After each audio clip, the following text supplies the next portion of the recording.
Good afternoon. We are back. You know, I want to have each of you, particularly Dick and Dennis, tell me a story that really sticks out, and that's really hard to, in a time capsule of 45 years. The one story that I read real quickly about you that just killed me, and hopefully it's true, is that you were knocked out on the sidelines one time by an opposing team player, and they put you on a stretcher to bring you to the hospital. You were passed out. You came to on the stretcher and argued with the medical staff at hand that you're okay to get you off the stretcher to get back in the game coaching. Well, that was 2 years ago against the Vineyard. What was that recently? Yeah, it was an interception, and I was walking away actually, and one of their players wiped me out, and they what do you call them?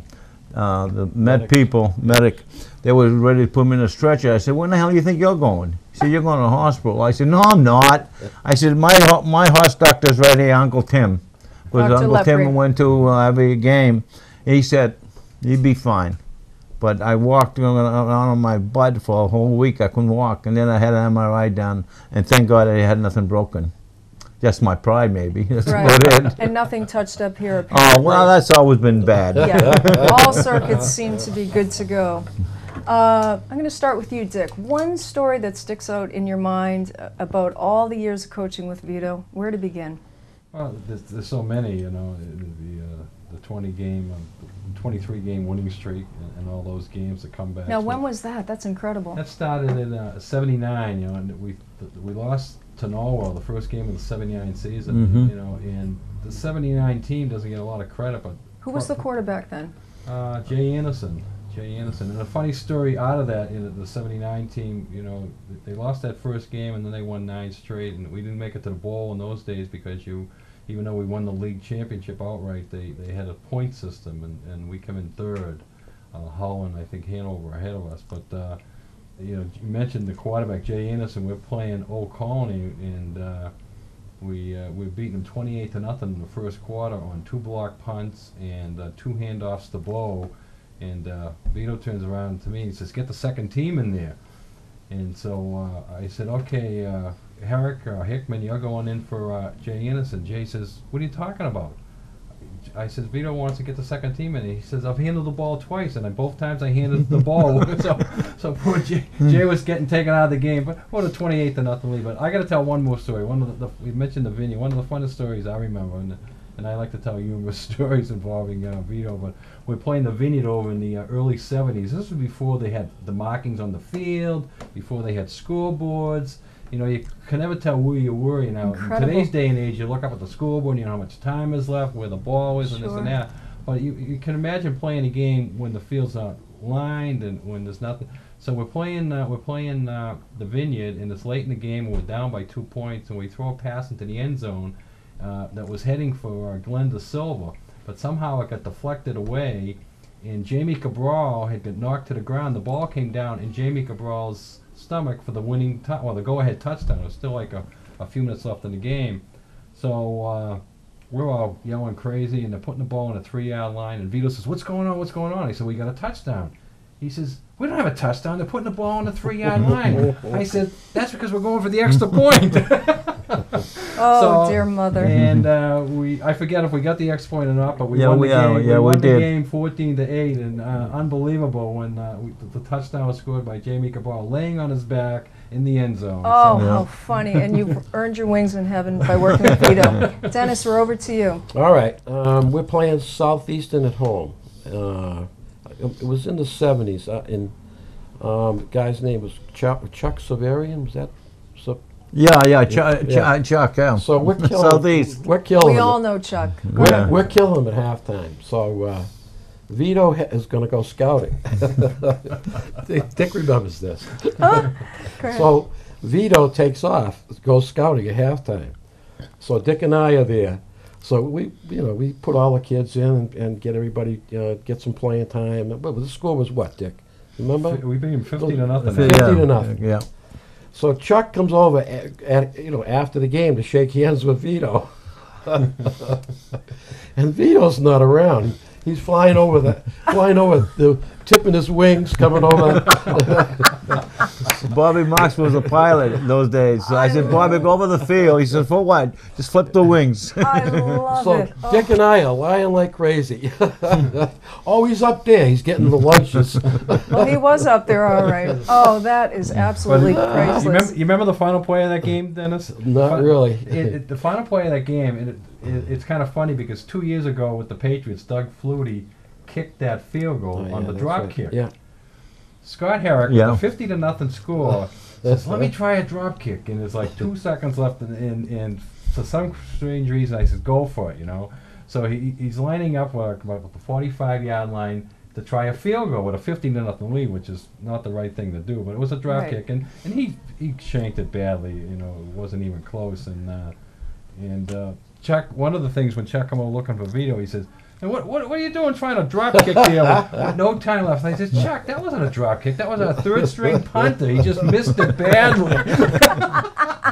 Oh man, we were lying like crazy that day. You know, if the three of you really should get together, and I know Friday Night Lights is somewhat of a spin-off of you three bozos coaching on the field, but what the three of you have brought to this community for the kids, and 3 generations of kids when you think about it. I mean, I talk to people whose parents had one of you in math class or coaching, but you know, really is a legacy that the 3 of you have, and I must admit, you 3 have the best set of legs I've seen in your age group. Dick, if you want to cross your legs there, we could get, you know, a nice little shot of the 3 legs there. Well, Paul, the problem is this love couch is so small.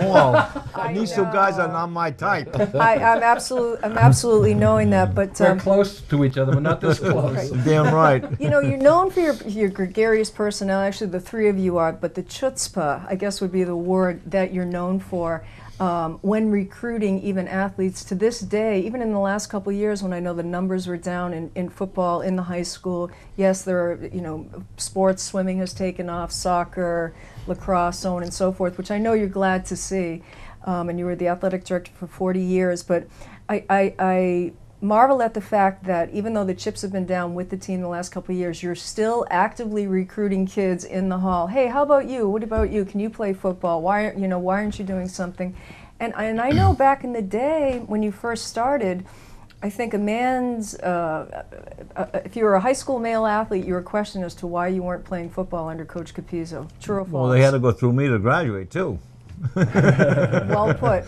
I think what really hurt us when I retired as athletic director in 2004, Paula, what happened is I was not in everybody's face. No matter what, at lunchtime, whether you were in the study hall, I go up to, we need you. Come on, Dick, come on and play. Right. We need linemen. Oh, Dennis, come on and play.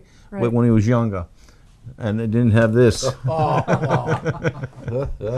But I think that hurt the program. Also, I think what hurt the program is we have too many varsity sports now, and not enough numbers. Right. And football, you have to have numbers. I mean, footballs, you have to have numbers, and you've got to have size, and you've got to have that dedication, and of course discipline with a capital D in a sport like football, contact sport. You've really got to, toe the line. But I think on the good side for you is Chris Morey being the new athletic director. He was captain in 1970, I believe, for you. He was, with Joe Vieira and Dennis Egan. And Joe Vieira, God bless him. Just passed away, yeah.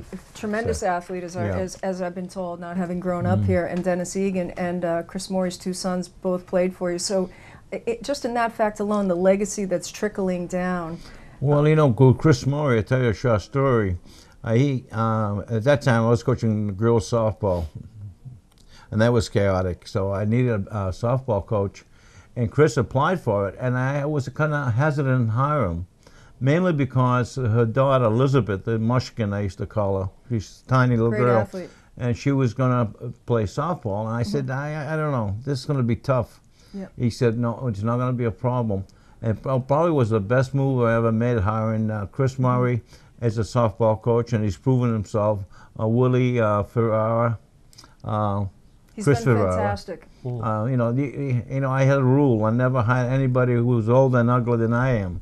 Right. I always hired somebody younger. Right. Well, you're Although I flanked by did two hire good. Bill Maycumber, Ambassador You're Maycumber. flanked by two good-looking gentlemen, and Maycomer, and I know your brother. Both younger too. Right, and I know your brother Gus is on the island, so I'm being polite. Hello, Gus. But you know, I guess to sum it up, your bite is as big as your heart, and a lot of people don't realize that about you, Vito. But from one Sicilian to another, what you have done for this community, and with Dennis and Dick, but you know, particularly your longevity. I think the community at large, we really just want to thank you today. And, Well, I want to thank you, but I think the community made Nantucket what it is today. Absolutely. Nantucket, I mean, you hear it all the time, Nantucket is special. It is Right. special. It Either really you is. love it or you hate it. In the first couple of years, I hated it. Now this is my home. Yeah, it really is home, and it always will be, no matter if you're golfing in Naples and, you know, down there in the wintertime while we're all roughing the weather up here. But Nantucket truly is home. But I just want to thank you so much. If you do want to lose a few inches, we just had Dave Schultz on from the Nantucket Fitness Center because we're not getting a bigger orange couch for you three lovebirds. So I just want to point that out to you. But I just want to say, we just need help getting out, Paul. thank you so much. Oh, Thank you for having we us. have one of those little, little chairlifts on the air there. Thank you so much, Dennis. Thank Happy you, summer. Paula. Thank you. And that's it for the Jamie Rainey Show.